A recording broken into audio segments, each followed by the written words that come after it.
जीत ले हम सारी दुनिया। बीच हमें आज बोने दो, रोज उसे थोड़ा बढ़ने दो। छू लेंगे आकाश हम, मन के विचार हकीकत बने। सिद्धि फल से आनंद देंगे, कोशिश कर बढ़े, सोच बुलंद करे।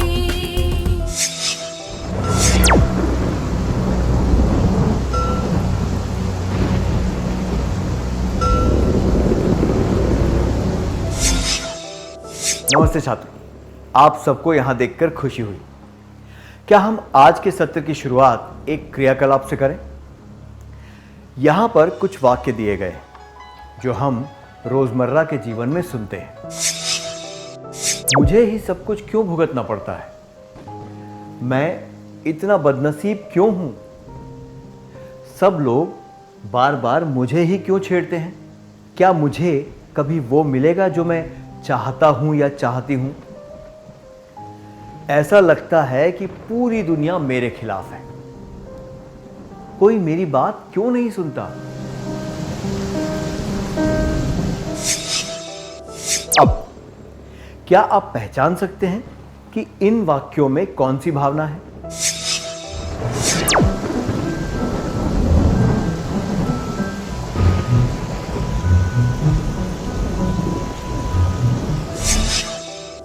इस भावना को सही पहचानने के लिए बधाई। यह है आत्मदया। आत्मदया का क्या अर्थ होता है? शब्दकोश के अनुसार आत्मदया का अर्थ है हमेशा अपनी ही समस्याओं में डूबकर खुद के लिए जरूरत से ज्यादा दुखी होना।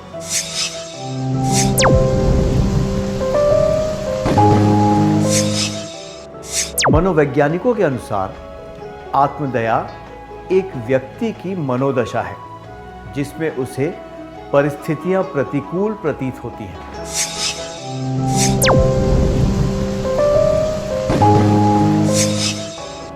इस विचार को हम अपने शब्दों में इस तरह बता सकते हैं। जब किसी व्यक्ति को लगता है कि कोई परिस्थिति प्रतिकूल है और परिस्थिति को स्वीकारने या उसके अनुकूल बनाने की योग्यता उसमें नहीं होती, तो ऐसी भावना को आत्मदया कहते हैं।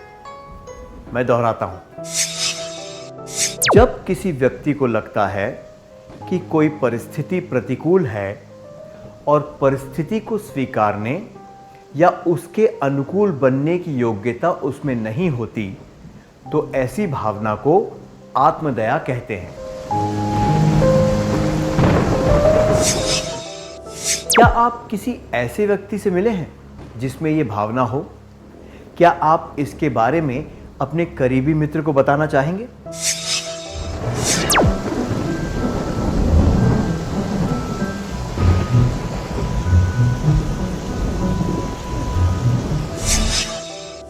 एक दूसरे को अपने अनुभवों के बारे में बताने के लिए धन्यवाद। आत्मदया एक नकारात्मक भावना है जिसमें कोई व्यक्ति परिस्थिति को बढ़ा चढ़ाकर जरूरत से ज्यादा बुरी बताता है। ये भावना संयम की कमी दर्शाती है, क्योंकि इसमें कोई व्यक्ति प्रतिकूल परिस्थितियों को महसूस करता है पर वो उतनी वास्तविक नहीं होती। तो हमें ये जानने की जरूरत है कि शोक और आत्मदया में क्या अंतर होता है। आइए ये जानने के लिए समान परिस्थिति में दो व्यक्तियों की प्रतिक्रिया देखते हैं। चिंतन और मोहन फुटबॉल टूर्नामेंट में भाग लेने के लिए भोपाल जा रहे थे। वे जिस बस से जा रहे थे वो दुर्घटनाग्रस्त हो गई और दोनों को गहरी चोट लगी। बस में बैठे कुछ लोग बिल्कुल ठीक थे और कुछ की मौत हो गई। अस्पताल में मोहन और चिंतन अगल बगल के कमरों में थे। उनके दोस्त उनसे मिलने आए और उन्होंने अपने दोस्तों से ये कहा, चिंतन, ये सोचकर बहुत बुरा लग रहा है कि मैं 3 महीनों तक बिस्तर में पड़ा रहूंगा और फुटबॉल टूर्नामेंट में नहीं जा पाऊंगा। मोहन, पता नहीं मुझे इतने फ्रैक्चर कैसे हुए। जबकि कुछ लोगों को तो खरोच भी नहीं आई। शायद मैं उस टूर्नामेंट में कभी नहीं खेल पाऊंगा। क्या हम इन दोनों कथनों का तुलनात्मक विश्लेषण कर सकते हैं?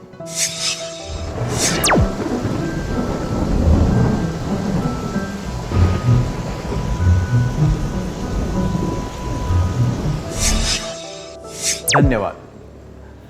दुर्भाग्यवश चिंतन और मोहन दोनों को गहरी चोट लगी और वो टूर्नामेंट में भाग नहीं ले पाए। समान परिस्थिति में हमने देखा कि उन दोनों ने उस दुखद घटना को अलग अलग तरह से महसूस किया। चिंतन ने उस कठोर वास्तविकता का सामना किया और अपने दुख को शालीनता से व्यक्त किया, जबकि मोहन ने नकारात्मक भावना से थोड़ी सी ईर्ष्या जताते हुए अपनी बात कही। उसका रवैया सही नहीं है। दुर्घटना के बारे में सोचते समय उसे सकारात्मक सोच रखनी चाहिए और जल्द से जल्द उससे उभरने की कोशिश करनी चाहिए। शोक के दरिया में आत्मदया एक भंवर की तरह होती है। साहस के साथ तैरकर उसे पार करना पड़ता है ताकि उस विनाशकारक भंवर में न फंसे। मैं दोहराता हूं, शोक के दरिया में आत्मदया एक भंवर की तरह होती है। साहस के साथ तैरकर उसे पार करना पड़ता है ताकि उस विनाशकारक भंवर में ना फंसें।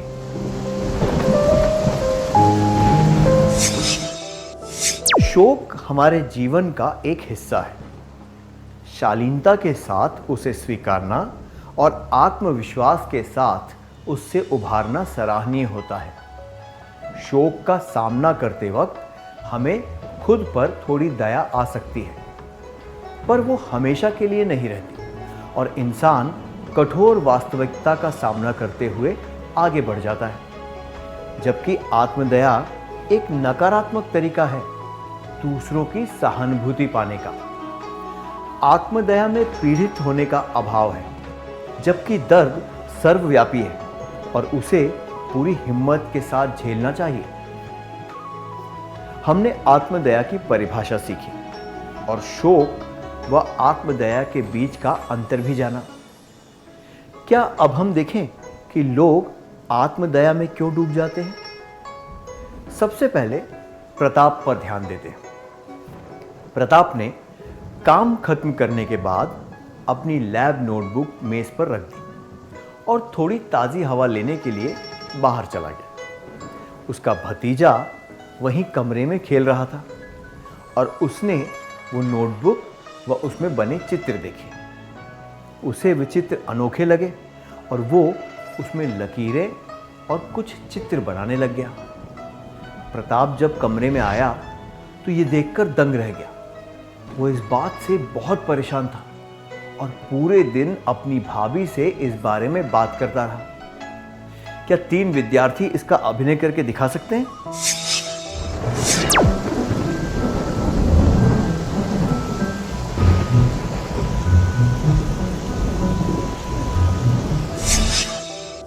बहुत बढ़िया अभिनय था, धन्यवाद।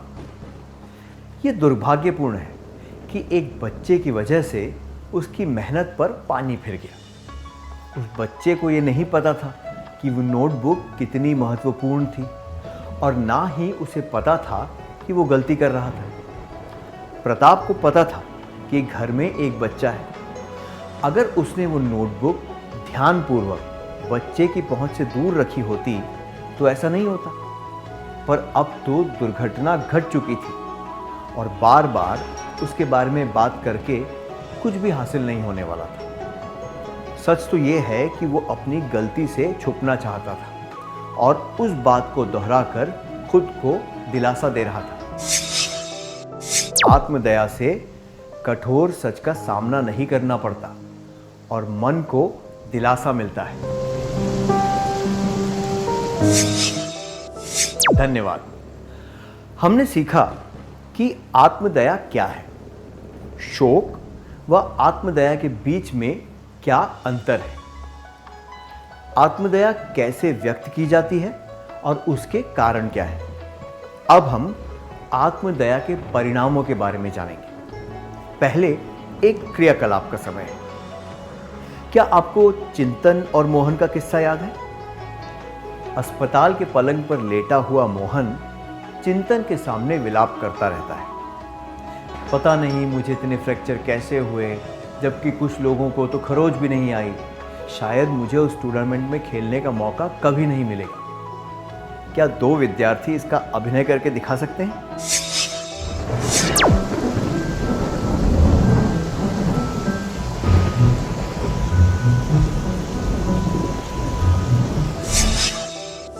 बहुत अच्छा प्रयास था। इस तरह विलाप करने के क्या परिणाम होते हैं? आइए अब आत्मदया के परिणामों पर नजर डालते हैं। व्यावहारिक तौर पर देखें तो ये समय और प्रयास की बर्बादी है। इससे शारीरिक और मानसिक शक्ति की बर्बादी होती है। जब हमें पता है कि किसी चीज को बदला नहीं जा सकता, तो उसके बारे में सोचने से बेहतर ये नहीं होगा कि हम आगे की सोचें। इससे कड़वाहट और निराशा बढ़ती है। कभी कभी इससे दूसरों को कष्ट पहुंचता है और उन्हें गुस्सा भी आता है। आत्मदया में खोने वाला व्यक्ति से कोई आकर्षित नहीं होता, बल्कि ऐसे लोगों के आसपास हम थकान महसूस करते हैं। जो लोग उनकी मदद करना चाहते हैं, वे भी मायूस हो जाते हैं। मदद करने वालों का भी उत्साह कम हो जाता है। सबसे महत्वपूर्ण बात यह है कि आत्मदया से प्रतिकूल परिस्थिति का हल पहचानने में देर हो जाती है। आत्मदया के परिणाम: समय, प्रयास और शक्ति की बर्बादी, कड़वाहट, निराशा, कायरता, रिश्ते बिगड़ जाते हैं। क्या अब हम इस सत्र का सार संक्षेप कर लें? कृपया एक एक करके सत्र की मुख्य बातें बताइए।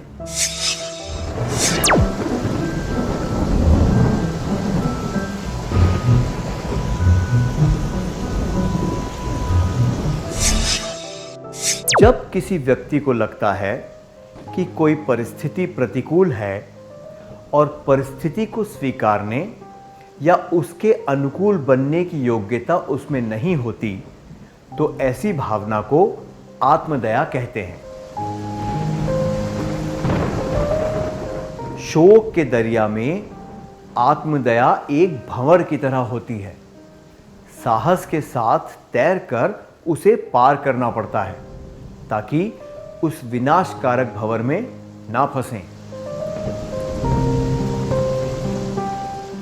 आत्मदया से कठोर सच का सामना नहीं करना पड़ता और मन को दिलासा मिलता है। आत्मदया के परिणाम: समय, प्रयास और शक्ति की बर्बादी, कड़वाहट, निराशा, कायरता, रिश्ते बिगड़ जाते हैं। इतनी अच्छी तरह सार संक्षेप करने के लिए धन्यवाद। क्या अब हम थोड़ा गृह कार्य लिख लें ताकि ये बातें हमें अच्छी तरह समझ आ जाए?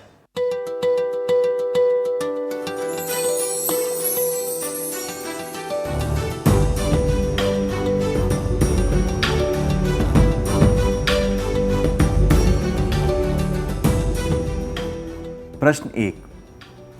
10वीं की परीक्षा में आपको विज्ञान में 70% और सामाजिक विज्ञान में 90% अंक मिले हैं।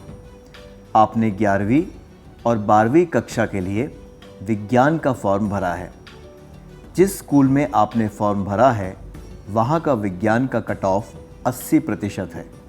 प्रधानाचार्य ने आपको आर्ट्स में सीट देते हुए कहा, तुम्हें सामाजिक विज्ञान में बहुत अच्छे नंबर मिले हैं और विज्ञान की जगह इतिहास पढ़कर तुम जीवन में कुछ अच्छा कर सकते हो। आप क्या करेंगे? उत्तर: 1. उन्होंने जो कहा उसकी सच्चाई स्वीकार करके उनका सुझाव मानेंगे और आर्ट्स पढ़ने का मन बना लेंगे। 2. सोचेंगे मुझे जीवन में जो चाहिए क्या वो कभी नहीं मिल सकता? 3. बिना मन के आर्ट्स पढ़ेंगे क्योंकि आपको जो चाहिए था वो नहीं मिला। प्रश्न 2. जब आप और आपका भाई गलती करते हैं तो आपके माता पिता गलतियां बताकर डांटते हैं, पर आप अक्सर गलतियां करते हैं, इसलिए आपको ज़्यादा डांट सुननी पड़ती है। आपकी प्रतिक्रिया क्या होगी? उत्तर: 1. मैं दुखी होकर ये सोचूंगी कि मुझे ज़्यादा डांट पड़ती है और मुझे लगेगा कि वे शायद मेरे भाई को ज़्यादा पसंद करते हैं। 2. जिन गलतियों की वजह से मुझे डांट पड़ती है, मैं उन गलतियों को नहीं दोहराऊंगा या दोहराऊंगी। 3. मैं मुंह बनाकर बैठ जाऊंगा या बैठ जाऊंगी और सोचूंगा या सोचूंगी कि मेरी किस्मत ही ऐसी है कि मुझे अपनी गलतियों की वजह से डांट पड़ती है।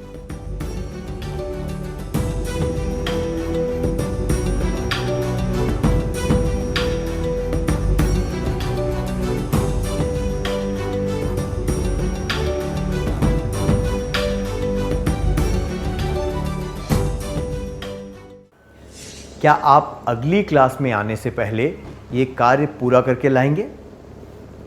तब तक के लिए अलविदा।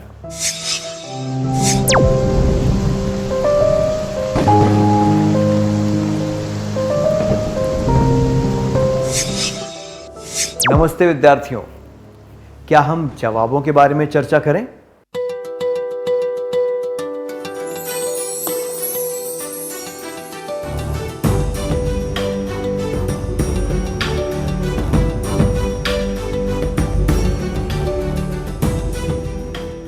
प्रश्न 1. 10वीं की परीक्षा में आपको विज्ञान में 70% और सामाजिक विज्ञान में 90% अंक मिले हैं। आपने 11वीं और 12वीं कक्षा के लिए विज्ञान का फॉर्म भरा है। जिस स्कूल में आपने फॉर्म भरा है वहाँ का विज्ञान का कट ऑफ 80% है। प्रधानाचार्य ने आपको आर्ट्स में सीट देते हुए कहा, तुम्हें सामाजिक विज्ञान में बहुत अच्छे नंबर मिले हैं और विज्ञान की जगह इतिहास पढ़कर तुम जीवन में कुछ अच्छा कर सकते हो। आप क्या करेंगे? पहले प्रश्न के लिए ये जवाब कि मैं सोचूंगा या सोचूंगी मुझे जीवन में जो चाहिए क्या वो कभी नहीं मिल सकता अनुचित है, क्योंकि ये आत्मदया दर्शाता है। इसमें असफलता को एक प्रतिकूल परिस्थिति के तौर पर देखा गया है। ये जवाब कि बिना मन के आर्ट्स पढ़ेंगे क्योंकि आपको जो चाहिए था वो नहीं मिला भी अनुचित है। इसमें परिस्थिति को स्वीकार न करते हुए निराशा जताई गई है, जिसमें आत्मदया की झलक है। ये जवाब उन्होंने जो कहा उसकी सच्चाई स्वीकार करके उनका सुझाव मानेंगे और आर्ट्स पढ़ने का मन बना लेंगे उचित है, क्योंकि ये आत्मदया की जगह आत्मविश्वास और साहस दर्शाता है। आपका जवाब क्या है?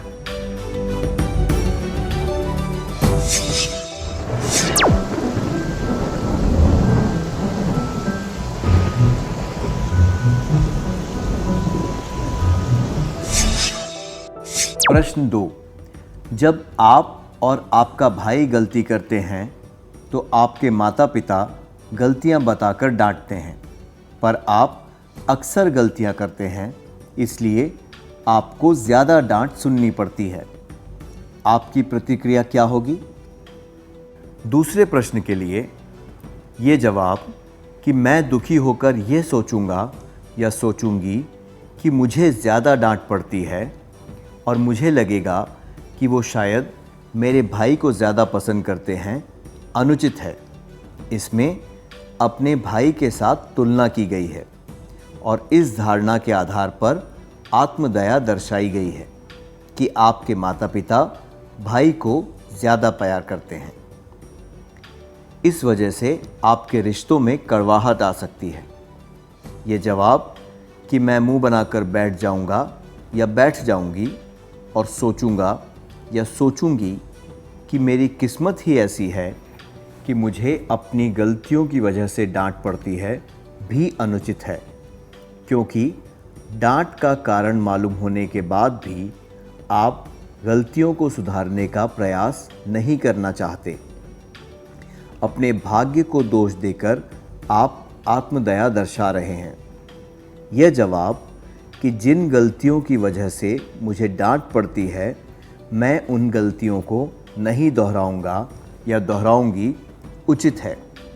ये दर्शाता है कि आपको अपनी गलती का आभास है और उसे सुधारना चाहते हैं। आपका जवाब क्या है?